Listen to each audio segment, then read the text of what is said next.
listings in different markets. We just got the May book, and it comes up frequently, and it's really a challenge between news directors in a TV station, the marketing directors in a TV station, the general managers in a TV station, the digital directors in a TV station, social strategists. Everyone has an idea about what's going to work the best, and there isn't one straight formula. We have done it both ways, and we've succeeded, and we've failed in both ways. We've learned from those examples. I think if you get those smart people around the room and everyone has a voice, everyone respects the fact that, hey, we need to win this on social as well as we need to win this on television, that you look at the opportunity, you look at kind of each one of these different people representing a different stake, and if you look at each one having a lever, that if I pull one lever down, the other ones are going to go back up. So how do I get the most audience out of pulling all these levers?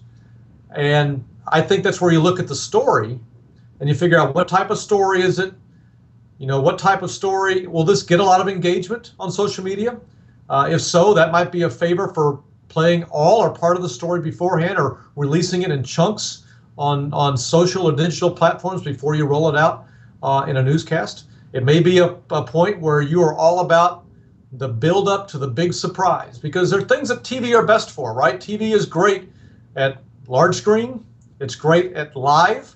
It's great at creating a shared experience around live. So, you wanted to watch, if you watch one of the myriad of season finales this week on television, you ideally wanted to watch them live, because you didn't want to wait.